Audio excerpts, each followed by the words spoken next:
Bonjour à tous, vous êtes bien sur les ondes françaises de Radio Taïwan International. Tout de suite, c'est l'heure du courrier des auditeurs. Hello. Hello. Guten Tag. Guten Tag. Bonjour. Bonjour. Gracias. Gracias. Hola. Hola. Konnichiwa. Konnichiwa. Xinjiao. Xinjiao. Sawadee-ka. Sawadee-ka. Bonjour à tous et bienvenue sur Radio Taïwan International. Ici Lisa Dufaux et Floriane Day pour vous présenter le courrier des auditeurs du service français de RTI. Alors aujourd'hui, on a beaucoup de choses à vous dire. On doit vous rappeler les concours, on doit annoncer quelques gagnants du concours de Ma Connexion à RTI et on répondra également à vos questions. Alors sans plus tarder, on commence avec les concours. Le concours du mois de mars. Le concours du mois de mars, puisque nous sommes le 1er mars, effectivement. Voilà, on a un nouveau concours donc. Voilà, donc pour le concours de février, on espère que vous avez pu répondre si vous aviez envie d'y répondre. Et maintenant, pour le mois de mars, eh bien, on vous demande de citer un des câbles sous-marins qui ont été endommagés depuis le début de l'année. Mm-hmm. Alors, au moment où nous enregistrons cette émission, il y en a eu 3 qui ont été endommagés, donc on vous demande d'en citer un. Il y en aura peut-être plus à venir, à voir. On n'espère pas. On n'espère pas, mais en même temps, on voit qu'il y a quand même quelque chose de répétitif. Oui, que ça devient de plus en plus fréquent. Voilà. Et le cadeau, eh bien, ce sera une surprise. Pour l'instant, on ne vous dévoile rien. Voilà. Et on a aussi un concours trimestriel pour les mois de janvier, février et mars. Vous devez nous dire quelles sont les 3 actualités qui se sont déroulées à Taïwan en 2024 et qui vous ont le plus marqué et pourquoi. Donc il n'y a pas de bonne et de mauvaise réponse, je le redis. Il faut simplement nous dire quelle est votre opinion personnelle, votre ressenti. Ça peut être des événements positifs, des catastrophes, des faits plus politiques, des événements culturels. Voilà, donc écrivez-nous et puis il y a des carnet de notes à remporter, il y en a 3 plus exactement, donc 3 gagnants. Voilà, et donc pour les concours, c'est tout pour le moment. Au niveau de l'actualité de la radio, donc il y a l'événement Ma Connexion à RTI. Mm-hmm. Alors, c'était une activité spéciale de la radio où les auditeurs devaient nous envoyer un petit mot pour expliquer leur connexion avec le service français de RTI, avec la radio, avec des photos, avec des objets parfois aussi qui pouvaient montrer le lien que vous avez avec Radio Taïwan International. Voilà, donc j'en profite pour lire un mail qu'on a reçu de Philippe Marsan et qui nous envoyait un courrier écrit. Ça devient rare maintenant. Merci beaucoup, ça nous fait toujours très plaisir. Il nous a expliqué qu'il avait 16 ans en 1966 et qu'il avait commencé à écouter les ondes courtes avec des récepteurs à lampe. Et voilà, donc il a pu recevoir les radios francophones du monde entier. Ensuite, il explique que le matériel de réception s'est amélioré pour arriver à Internet. Et ça, j'ai trouvé ça assez touchant. Il nous explique que le fait d'être adhérent au Radio Club du Perche, de se retrouver chaque année début juin pour des rencontres annuelles de la radio, de discuter ensemble, avait fait qu'une amitié s'était tissée au sein du club. Et c'est vrai que ça montre que la radio peut avoir des liens, unir les gens, créer des liens. Donc non seulement entre les pays, mais aussi même par exemple en France, donc entre les membres de ce club. Donc il nous écrit aussi: même si l'essor des ondes courtes était au XXe siècle, il n'en demeure pas moins que persiste cette passion qui renforce l'amitié des peuples au-delà de nos civilisations et de nos coutumes. Et il nous rappelle que les 25, 26 et 27 avril 2025, les radios amateurs français fêteront leurs 100 ans de passion et de transmission. Oui, à ce propos-là, il avait justement dit, donc il souhaite diffuser cette information pour tout le monde, puisque c'est un événement qui aura lieu au Radio Club de Province. Province étant à mi-chemin entre Paris et Troyes, si comme moi vous ne le saviez pas. Et vous pouvez trouver plus d'informations sur le site 100 ans, donc le chiffre 100 et puis ans.f6cop.com. où, voilà, donc ça sera vraiment un événement exceptionnel puisque c'est les 100 ans de l'association des radioamateurs en France, depuis 1925 jusqu'à 2025. Donc si vous êtes dans le coin et que les radios vous intéressent, ce que l'on suppose en vous parlant, eh bien, n'hésitez pas à aller voir, ce sera donc les 25, 26 et 27 avril à Provins. Et j'en profite pour remercier le Radio DX Club d'Auvergne qui nous ont envoyé leur bulletin de novembre et de décembre 2024. Alors je sais, on l'a reçu avec un petit peu de retard, mais on a quand même regardé. Et il propose plusieurs pages très complètes sur les marionnettes dans plusieurs pays à travers des émissions francophones. Donc il y a une partie sur les marionnettes d'eau du Vietnam, l'art des marionnettes en Slovaquie, en République tchèque ou encore en Roumanie, et bien sûr une section sur le théâtre du Guignol de Lyon en France. On peut aussi trouver une section sur les marionnettes taïwanaises à Gen, les Budaishi, et apportées à Taïwan par les immigrants chinois de la province du Fujian. Et il y a également quelques photos du théâtre d'ombre indonésien, le Wayang Kulit, ainsi qu'une partie sur les poupées kokeshi japonaises et même sur un marionnettiste nigérian formé au Burkina Faso. Et d'ailleurs, en parlant de marionnettes, j'en profite pour informer nos auditeurs qu'il y a en ce moment une très belle exposition sur les marionnettes du monde entier au Musée national de Taïwan, avec de très beaux exemples de théâtre d'ombre indien et notamment une grande marionnette du démon Ravana, que l'on retrouve dans l'épopée indienne du Ramayana. On trouve aussi une version théâtre d'ombre de représentation des enfers chinois et même une marionnette appelée Sigale Gale, ce qui est une marionnette funéraire originaire d'Indonésie qui est actionnée pour faire une danse lors de cérémonies funéraires. Et vous pourrez même retrouver Dark Vador en version Wayang Kulit. Waouh! Qui est vraiment absolument magnifique. C'est trop bien fait. Tu dis que ça, c'est à quel musée? Au Musée national de Taïwan. Musée national de Taïwan, celui qui est dans le parc Urba? Oui, c'est ça. Et vous pouvez même retrouver des marionnettes d'ombre communistes, donc de la période, on va dire des années 50, 60, 70, qui étaient utilisées pour la propagande. Donc il y a des drapeaux chinois, il y a des gardes rouges, il y a des paysans, des ouvriers, des policiers. C'est assez intéressant. Tout un monde à découvrir. Bah, du coup, ça me donne envie d'aller le voir. Mm-hmm. Et vous pouvez, si vous y allez, aussi retrouver l'exposition sur les insectes chanteurs. Je sais que dit comme ça, c'est un petit peu bizarre, mais c'est vraiment une exposition trop bien faite. Et je la recommande vraiment à tout le monde. Il y a plein d'exemples pour entendre. Donc les différents types de cigales, de criquets. Il y a tout plein d'explications sur la culture, cette culture chinoise qui consiste à écouter les insectes, à leur faire des petites cages pour les entendre tout le temps avec soi, les porter. C'est son animal de compagnie. Comme dans Mulan, dans Disney. Ouais. J'ai trouvé, tout de suite, ça m'a fait penser à ça, cette Disney que j'avais vue quand j'étais petite. On voit le petit criquet dans la cage, et ben c'est exactement ça en fait.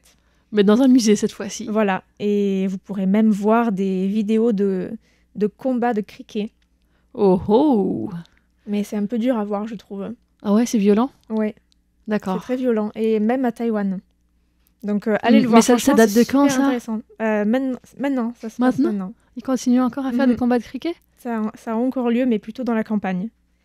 Donc si ça vous intéresse, allez écouter mon décryptage du 21 février, ou allez voir l'exposition. Et l'exposition sur les marionnettes reste accrochée jusqu'au 31 août, donc il y a vraiment le temps. Si vous venez à Taipei, passez-y, ça vaut le coup. Ouais. Voilà pour les annonces. Désolée, j'ai été un petit peu longue. J'en profite donc pour continuer avec ma connexion RTI. Donner les gagnants, parce qu'on était parti sur ça à la base. On a un petit peu oublié. On a pris un petit détour pour y revenir. Alors, pour les gagnants, on a 4 gagnants, 4 cadeaux différents avec des codes. Donc, on va vous donner les prénoms et initiales du nom de famille et le code avec le cadeau qui correspond. On a d'abord un certain Ahmed A avec le code FR055 qui a remporté un savon de riz taïwanais.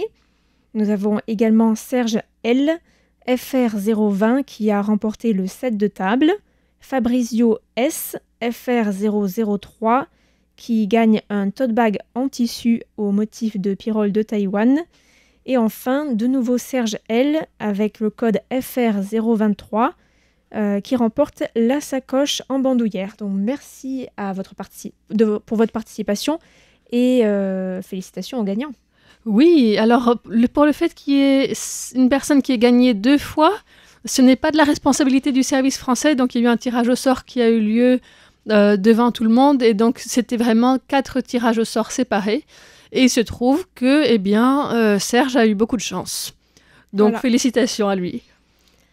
Voilà. Et voilà. Et tant qu'on y est aussi dans les actualités et les réponses aux messages de cette semaine, on remercie aussi Daniel Villon qui a réagi au décryptage que j'avais fait par rapport à la francophonie au Tibet, parce qu'elle a entendu que Christophe Chan avait été décoré de la médaille de chevalier des arts et des lettres, et elle demandait s'il s'agit de l'ancien pigiste sur RTI.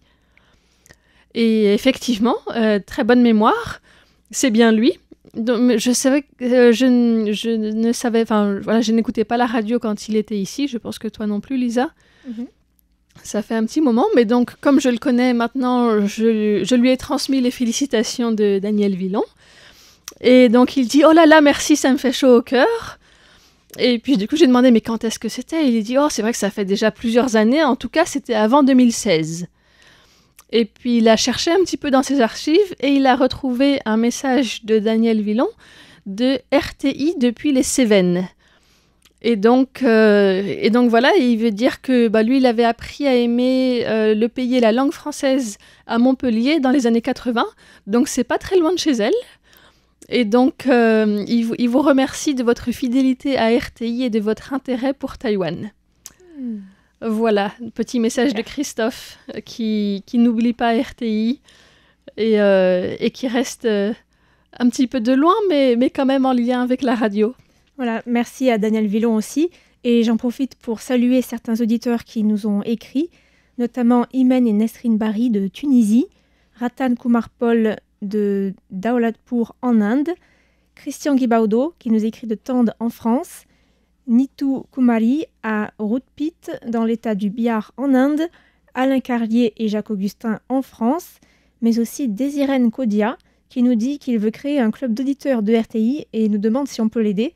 Mais alors pourquoi pas, mais on l'invite à nous envoyer son nom, son prénom, son pays et puis quelle formule il veut faire, qui nous envoie un petit peu plus de détails.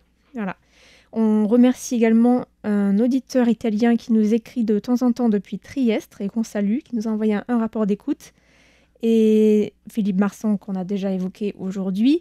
Et par la poste, on a reçu 3 courriers. Serge Lénard à Valence, en France, avec un rapport d'écoute vraiment très très détaillé.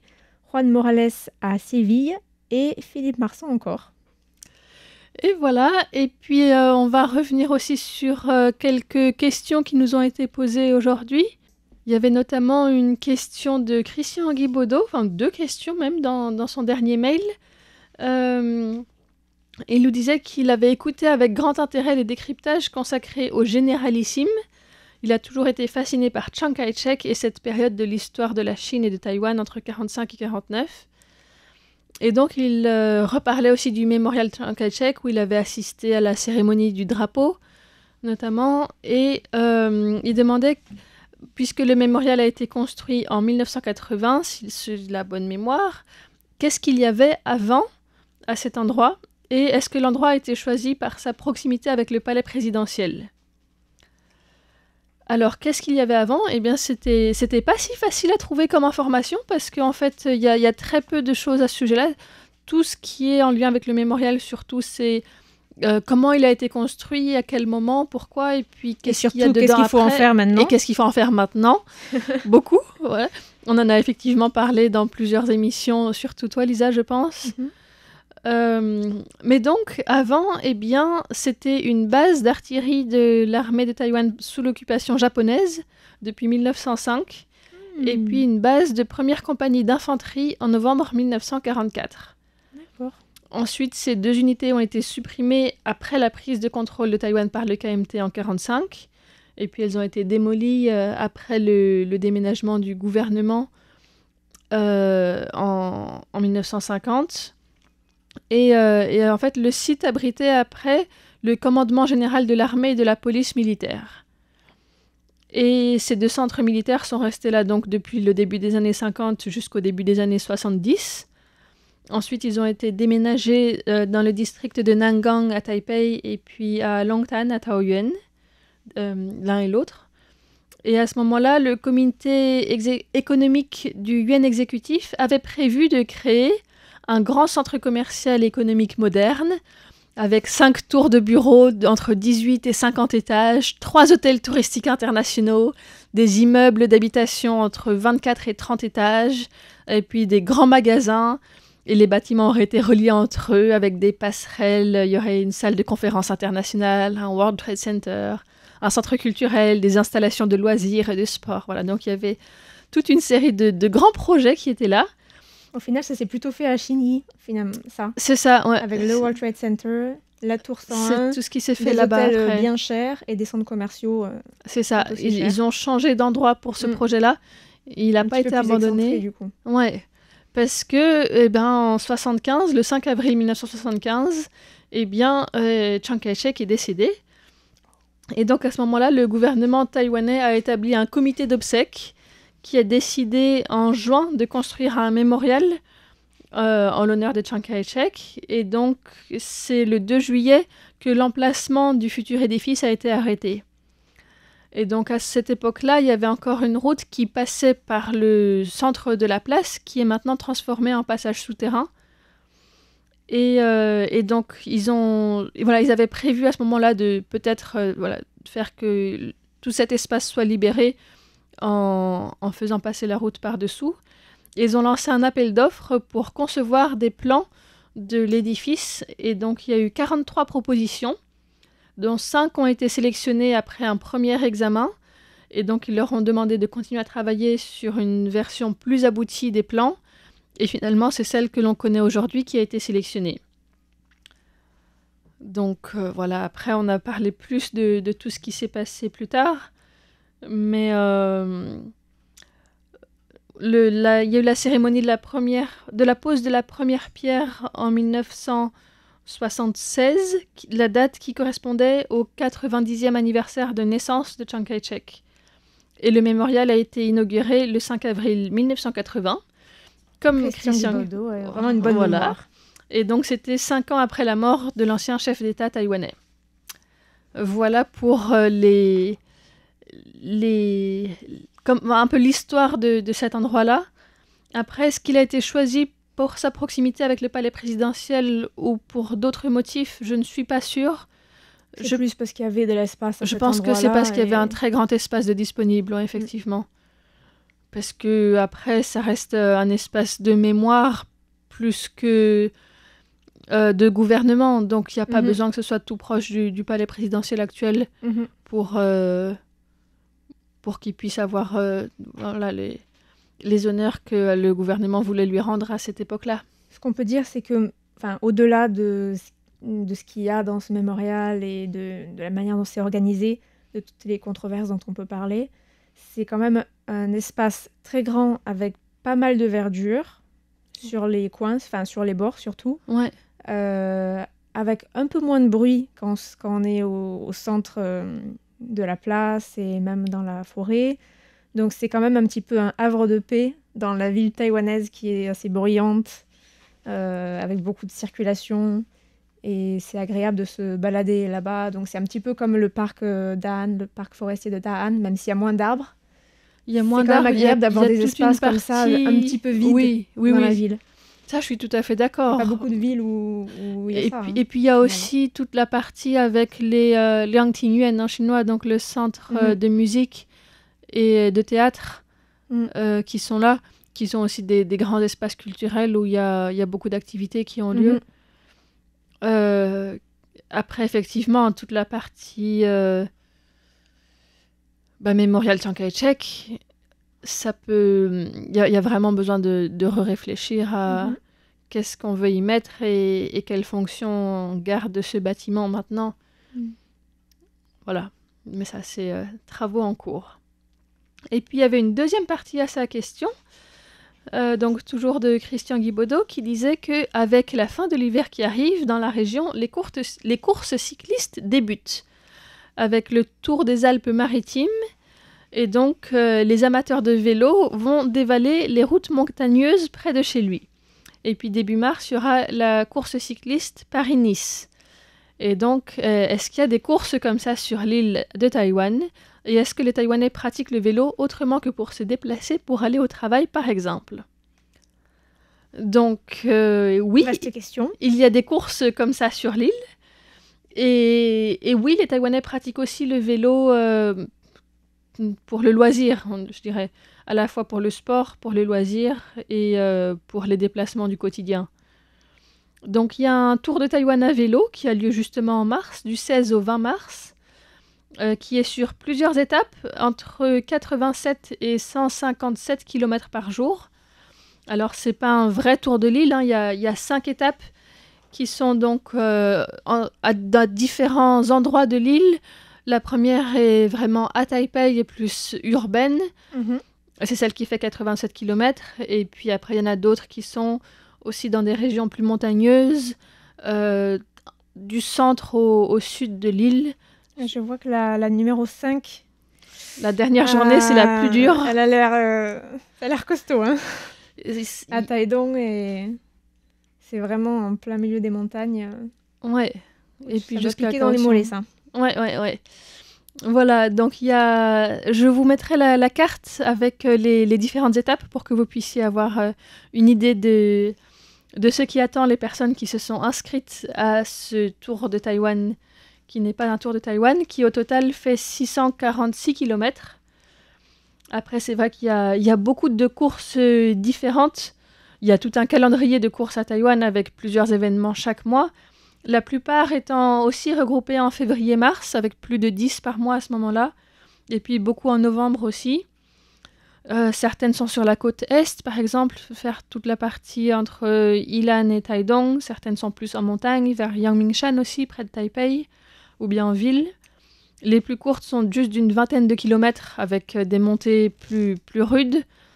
Et d'autres font parfois, donc, comme celle-ci, plusieurs centaines de kilomètres. Donc il y en a vraiment pour tous les goûts. Après, de façon plus récréative, c'est aussi possible de faire soit des balades à vélo, soit le Tour de Taïwan aussi à vélo. C'est fléché au sol, il y a des panneaux, donc ça c'est relativement bien indiqué pour faire le grand tour de l'île. Il y a pas mal de pistes cyclables spéciales qui ont été aménagées pour cet effet-là. Il y a aussi des pistes cyclables ou bien des routes qui ont été marquées. C'est très souvent quand même à côté des voitures. Donc là, je trouve qu'il y aurait quand même des améliorations possibles. Mais après, c'est vrai qu'il n'y a pas toujours l'espace non plus pour construire des pistes cyclables à côté. Quand c'est sur la côte est, je pense par exemple à des endroits où la route est la falaise est vraiment à pic. Mais voilà, dans les zones un peu plus éloignées des villes et villages, il y a aussi régulièrement des points de repos avec de l'eau, des toilettes, une table à l'abri, qui sont spécialement conçus pour les cyclistes aussi, qu'ils appellent Tiema Ijan. Donc le Tiema, c'est le nom un peu ancien du vélo, c'est le cheval de fer. Donc les gares les gares à vélo, quoi, mais pour les cyclistes plus que pour les vélos. Et puis j'avais rencontré quelqu'un plusieurs personnes d'ailleurs que je connais qui ont fait le tour de l'île à vélo. Certaines en prenant plus leur temps, et puis une personne qui l'avait fait en 5 jours en y allant fort. Après, il m'a dit comme il n'avait rien vu de Taïwan à part la route, il a décidé de refaire le tour à pied plus tard et ça a pris 2 mois. Parce qu'en allant si vite, en fait, on n'a pas vraiment le temps de profiter. Autour du vélo récréatif, on avait aussi parlé dans une réponse à Philippe Marsan, il me semble, des voies vertes, des anciennes voies de chemin de fer qui ont été transformées en pistes cyclables. Donc ça, il y en a aussi autour de Miaoli, il y en a autour de Pingxi, qui sont très très belles.